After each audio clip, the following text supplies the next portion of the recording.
લક્ષ્ય ન્યૂઝ, એક નજર, એક લક્ષ્ય. પાટણના ચકચારી યુસુફ ખાન મર્ડર કેસનો ભેદ ઉકેલાયો. પાટણ શહેરમાં 4 દિવસ અગાઉ થોડા દિવસે થયેલી ચકચકારી હત્યાના કેસમાં પાટણ પોલીસે મોટી સફળતા મળી છે. નીલમ સિનેમા રોડ વિસ્તારમાં ભેંસોના વેપારી યુસુફ ખાન પઠાણ પર અંધાધૂંધ ફાયરિંગ કરી હત્યા કરનાર ગેંગને ભેદ ઉકેલી પોલીસે મુખ્ય સૂત્રધાર ઝહીર ખાન ઉર્ફ ખોખરો બેલીમ સહિત કુલ 4 આરોપીઓને ઝડપી પાડ્યા છે. પોલીસ દ્વારા અલગ અલગ 6 ટીમો બનાવી ફિલ્મી ઢબે ઓપરેશન પાર પાડીને આરોપીઓને ઝડપી લેવામાં આવ્યા છે. જ્યારે આ ગુનામાં સંડોવાયેલા અન્ય 2 આરોપીઓને પકડવા માટે પોલીસના ચક્રો ગતિમાન કરવામાં આવ્યા છે. પોલીસ તપાસમાં સામે આવ્યું છે કે પાટણ શહેરના બુકડી વિસ્તારમાં બાળકો વચ્ચે થયેલી નાની તકરારને લઈને મૃતક યુસુફ ખાન પઠાણના પરિવારજનો અને ગુનાહિત ઇતિહાસ ધરાવતા ઝહીર ઉર્ફ ખોખરો બેલીમ વચ્ચે અગાઉ સામસામે મારામારી થઈ હતી.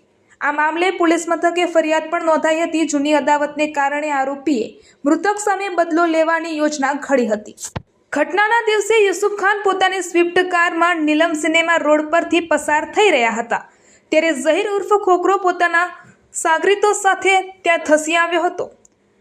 આરોપીએ પોતાની પાસે રહેલી રિવોલ્વરથી કાર પર 2 રાઉન્ડ ફાયરિંગ કર્યું હતું. ગોળી કારના કાચને આરપાર થઈ યુસુફ ખાનને વાગતા તેઓ ગંભીર ઇજાગ્રસ્ત થયા હતા અને સારવાર દરમિયાન તેમનું મોત નીપજ્યું હતું. થોડા દિવસે થયેલી આ ફાયરિંગની ઘટનાથી પાટણ શહેરમાં ભારે ચકચાર મચી હતી.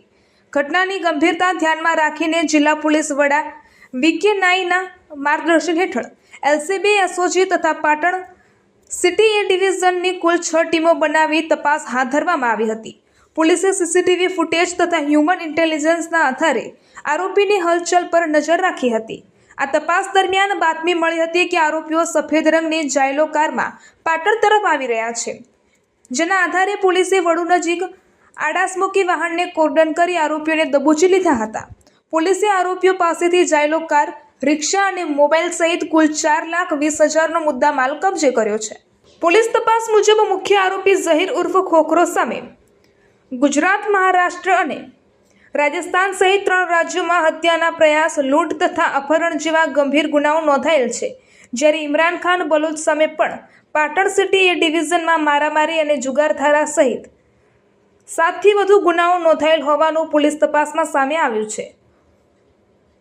જિલ્લા પોલીસ વડાએ જણાવ્યું હતું કે પકડાયેલા આ તમામ આરોપીઓ રેઢા ગુનેગારો છે અને હત્યા કરતા પહેલા તેઓએ 2 દિવસ સુધી મૃતકની રેકી કરી હતી. હાલ 4 આરોપીઓની ધરપકડ કરી તેઓને રિમાન્ડ મેળવવાની કાર્યવાહી હાથ ધરાઈ છે.